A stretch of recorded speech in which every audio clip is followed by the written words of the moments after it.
Evan was the producer who only seemed to work on teeny bopper projects, who discovered Rihanna at 3 a.m. in the morning in a hotel room on the island where she comes from, with no parental supervision. And then she was put on a private plane, a minor, from one country to another. After they are done with Diddy, Jay-Z is up next to be exposed, right? Jay-Z, over the course of his career, and I have to still say allegedly, has done things and allegedly participated in a lot of things that the public would not be happy to know. Sean Combs and Sean Carter have been working together for the better part of 25 years to find a way to take over full control of the entertainment industry.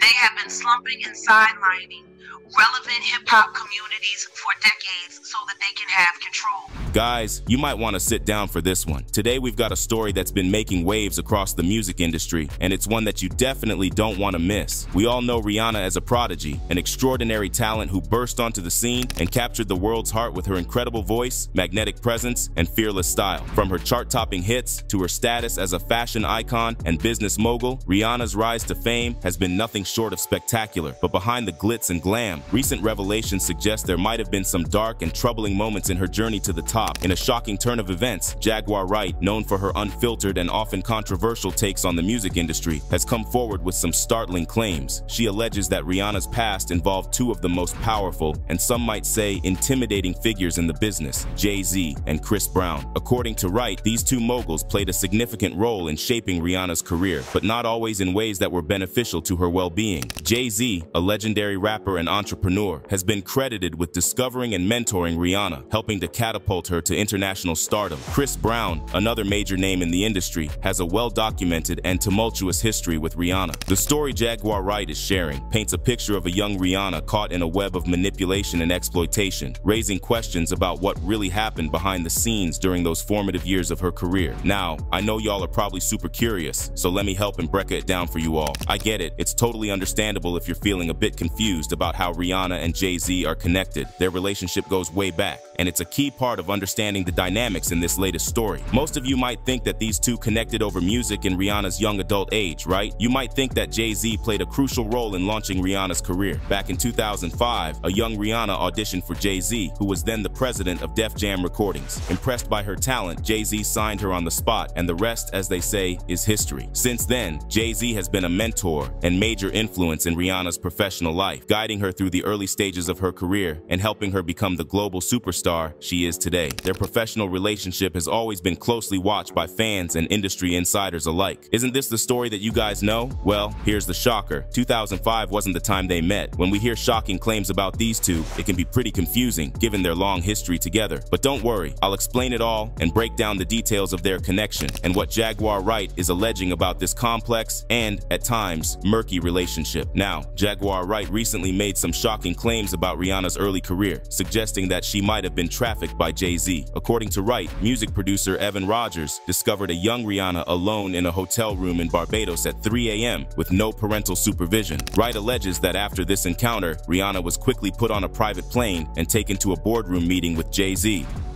Without parental supervision. And she ended up in a boardroom with Mr. Carter.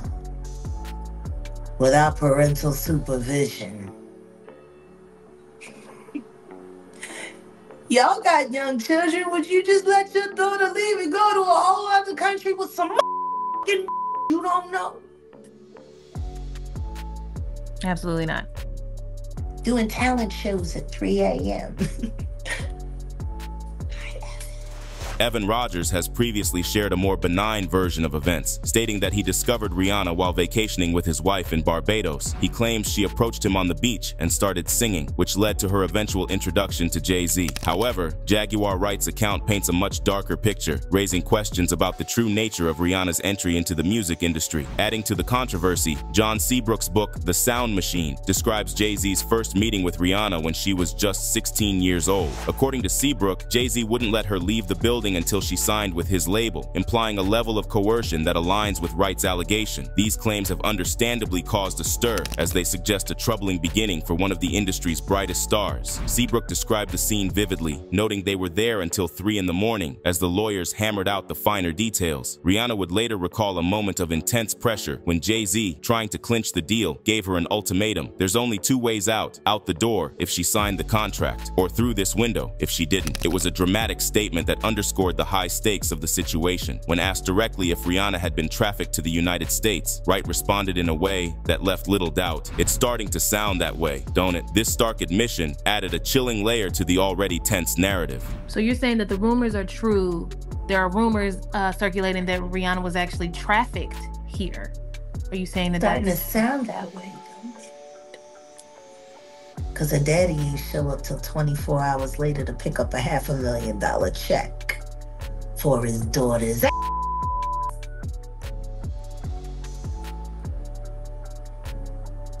Maybe we should look more into that album, Auntie.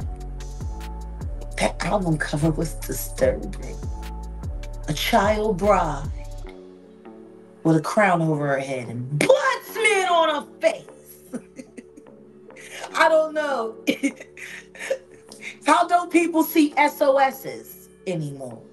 Wright also recounted a shocking detail involving Rihanna's father. According to Wright, her father showed up later to collect a hefty $500,000 check for what he crudely referred to as his daughter's ass. One person wrote, "Sound to me like her own father sold her to the highest bidder." Another added, "They always do. Most celebrities' parents sell them off for millions because while they are a child, the money goes to the parents unless the label looks out for the kid and holds the money until they are 18. Jaguar went on to suggest that Rihanna's album Anti might warrant a closer look. She pointed out that album cover was disturbing, a child bride with a crown over her head and blood smeared on her face. This imagery, according to Jaguar, could be symbolic of the troubling experiences Rihanna faced. One fan wrote on X, "Rihanna has some great beauty products and great songs. Some of her songs are very dark though, like the one where she sings Man Down and someone is unalived in the video." Another person added, "I believe it. I stopped listening to Rihanna when that Anti album came out. It was dark AF and didn't sit right in my soul. My best friend called me crazy. I've always noticed how dark her eyes are and how her energy just gave forced to do this. Many times when she was performing or on the red carpet, people are so blinded by lust that they couldn't see it in her eyes. Even in the Super Bowl last year, her eyes looked dark AF and she looked mad as hell." They also wrote, "Y'all gotta wake up and get out of the oppressor's matrix full of lies and BS. The same way people supported R. Kelly doing what he did to Aaliyah is the same way people supported Rihanna being trafficked and sold by her father and made a slave right before our eyes. The public has the power. We gotta stop being gullible." Adding fuel to the speculation, Jaguar mentioned the long-standing rumors that Jay-Z had been involved with Rihanna when she was underage. These allegations have floated around for years, casting a shadow over their professional relationship. The combination of the disturbing album cover and these persistent rumors painted a picture that begged for deeper scrutiny and understanding of Rihanna's journey and the challenges she faced along the way. And fans online hate him for it. One person wrote on X, "Jay-Z always been a sketchy man. Fake power couple got some dark going on behind the scenes." Now, while that must sound horrendous, you'd be surprised to know that this is just the beginning of the abuse the poor girl has had to face. Once the signing trouble ended, Riri began the next chapter of her life with Chris Brown. Long before they were romantically linked, Rihanna and Chris Brown met as teenagers back in 2004. She was 16 and he was 15. They were even photographed together backstage at the Z100 Jingle Ball concert at Madison Square Garden in December 2005. From that point on, their paths kept crossing. Right after Rihanna's hit song Umbrella took off, it was the lead single on her Good Girl Gone Bad album and even won her a Grammy. Chris teamed up with her for a remix. He recorded a response track called Cinderella where he tweaked some of the lyrics. One memorable line had him fantasizing about Rihanna being his queen. Even though the song never officially came out, they performed it together a few times, making it clear that the chemistry between them was undeniable. Fans were left devastated on the day of the 2009 Grammys when news broke that Chris and Rihanna had abruptly canceled their highly anticipated performance. The reason? Chris had brutally beaten Rihanna the night before, leaving her with visible bruises and swelling. Disturbing photos surfaced, showing Rihanna in a hospital bed with a bruised face and black eyes. In his 2017 documentary, Chris Brown, Welcome to My Life, Chris opened up about that night. He admitted, "My trust totally was lost with her. She hated me after that. I tried everything. She didn't care. She just didn't trust me after that. From there, it just went downhill because there were too many verbal fights and physical fights as well. Mutual sides." Reflecting on his actions, he confessed to feeling like a monster. Chris faced the legal consequences consequences of his actions when he was arrested and charged with felony assault. In mid-2009, during their court appearance, he pleaded guilty and was sentenced to 5 years of probation, along with community service and domestic violence counseling. Additionally, Rihanna filed for a restraining order, keeping Chris at least 50 yards away from her at all times. However, in 2011, a Los Angeles judge modified the order, permitting Chris to contact Rihanna without harassing her, as reported by Reuters. The entire ordeal sent shockwaves through the world of pop culture, but it wasn't the end of Chris and Rihanna's intertwined narrative. There were still more twists and turns awaiting them. Fans were taken aback when Rihanna forgave Chris several years later. In 2012, the duo reignited their romance, much to the surprise of many. Rihanna, the founder of Fenty Beauty, opened up about their relationship in a resurfaced 2012 interview with Oprah Winfrey. In the conversation, Rihanna made a candid admission, labeling Chris as her true love and even going as far as calling him the love of her life. She explained, "We've built a trust again, and that's it. We love each other, and we probably always will. That's not anything that we're going to try to change. That's not something you can shut off if you've ever been in love." Rihanna's journey of forgiveness extended to dropping the restraining order against Chris in 2011. She shared her process of forgiveness in a revealing statement, admitting, "It took me a long time. I was angry for a long time. I was resentful. I held a grudge. I was dark. I was angry. It was coming out in my music and my clothes and my attitude. I didn't like that feeling. It was heavy." Her candid reflections offered insight into the emotional toll of the experience. During their brief reconciliation, the couple was seen enjoying each other's company at basketball games and cozying up on vacations together. However, their renewed romance came to an end in 2013, with Chris confirming the news in May of that year. Their tumultuous relationship continued to captivate the public, showcasing the complexities of love, forgiveness, and moving on. Now,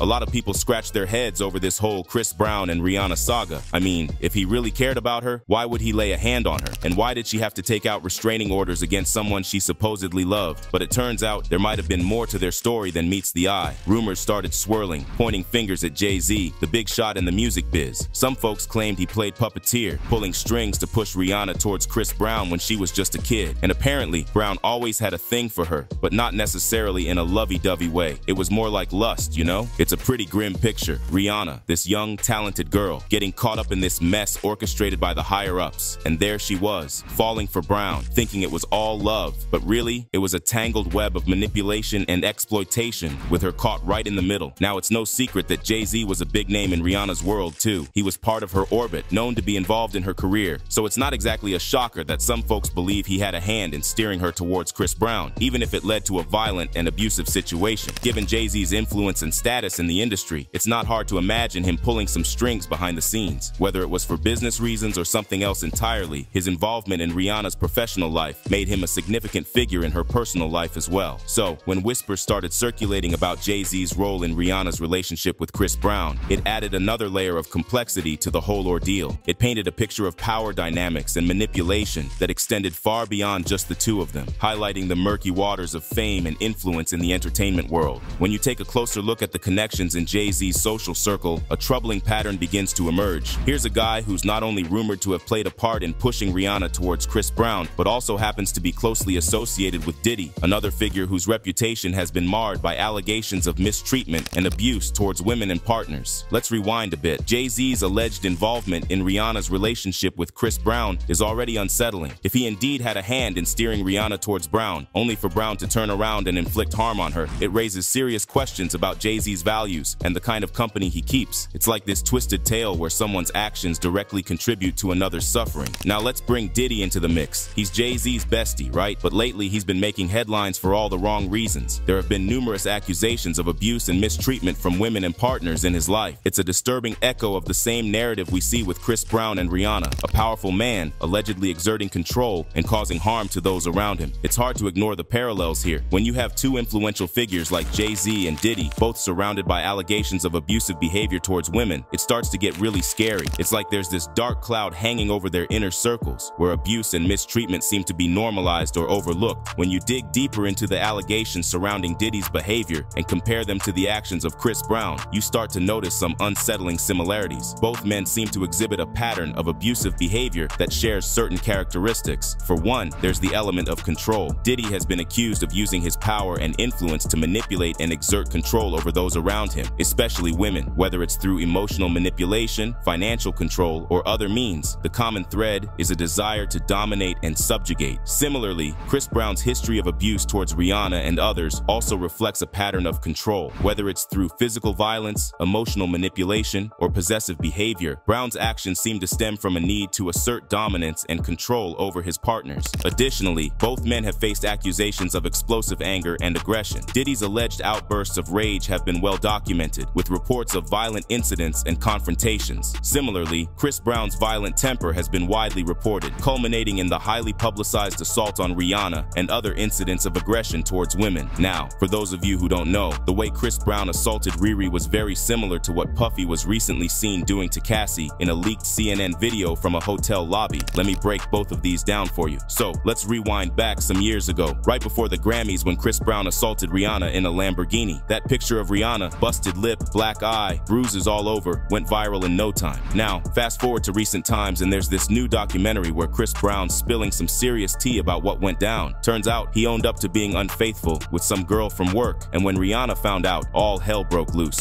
Chris paints this chaotic picture of Rihanna going off, throwing stuff, and even throwing punches at him while they're stuck in this tiny Lamborghini. He says she tried to kick him, but then he really hit her, a closed fist to the face that busted her lip. And when he saw the damage he'd done, he was like, damn, why'd I do that? But it doesn't stop there. Rihanna's spitting blood in his face, and they're still going at it while cruising down the street. It was like a wild scene straight out of a movie, but unfortunately, it was real life. She throws the phone, I hate you, whatever, whatever. She starts hitting me. We're in a little Lamborghini. You know she's fighting me, Brown says. Like I remember she tried to kick me, just like her beating but then I really hit her with a closed fist like I punched her, and it busted her lip, and when I saw it, I was in shock. I was why did I hit her like that? So from there, she's spitting blood in my face. It raised me even more. It's a real fight in the car, and we driving in the street. He also claimed that during the chaos, Rihanna grabbed his crotch while she was trying to snatch his phone. And in his version of events, he bit her in retaliation because, get this, he was trying to drive. But then he tried to do some damage control, saying he was just trying to calm things down. He insisted he didn't want to keep fighting because, hey, he loves her and doesn't want to hurt his girlfriend. According to Chris, Rihanna then bolted out of the car and started screaming, "Help! He's trying to kill me!" And Chris, in his attempt to play the peacemaker, was like, "Whoa, chill, we're gonna get in trouble here." Now that you've got the imagery of that one in your mind, let's look at what Puff did. So there's this video from 8 years back, and CNN got their hands on it recently. In the video, you see Diddy wearing nothing but socks and a towel, chasing after a woman named Ventura. And get this, it backs up part of a lawsuit she filed against the music mogul back in November. Ventura's lawsuit claimed that Diddy got totally wasted and ended up punching her in the face, giving her a black eye. But here's where it gets even wilder. Apparently, Diddy passed out from being so drunk, and Ventura tried to make a run for it. But before she could escape, Diddy woke up and caught her. After he woke up and caught Ventura trying to split, things took a seriously dark turn. He apparently followed her into the hallway, screaming his head off. And then, to make matters worse, he allegedly threw her on the ground and went on a rampage, smashing a vase in the process. Now, does the anger sound similar? It's like there's this dark cloud hanging over a particular circle in the music industry, a circle that includes Jay-Z, Diddy, and Chris Brown. And when you start connecting the dots, it's hard to ignore the troubling pattern that emerges. Each of these figures has faced allegations of abusive behavior towards women. Jay-Z's rumored involvement in pushing Rihanna towards Chris Brown adds a sinister layer to the story. Then there's Diddy, caught in a video chasing after a woman and allegedly assaulting her. And of course, there's Chris Brown himself, whose history of violence towards Rihanna and others is well documented. It's a chilling realization that these influential figures, who often collaborate and move within the same circles, share this dark commonality. They're all part of this interconnected web where abuse seems to be normalized or even accepted. And when you look at it from this perspective, it's hard not to feel a sense of unease. It raises serious questions about the culture within the industry and the extent to which power and privilege can shield individuals from accountability for their actions. Yeah, so Rihanna wasn't just a victim of abuse, but she was actually trafficked and pimped out. And hold on, because it doesn't stop there. There are also rumors floating around that Beyonce, yeah, Queen Bey herself, might be facing abuse from none other than Jay-Z. I know, right? It's hard to wrap your head around it. So, what do you think? Could it be that Jay-Z sold out a little girl to someone as evil as Chris Brown for money? Let us know in the comments below. And if you like this video, hit that subscribe button so that you never miss out on any new videos. And until then, fam, keep it real.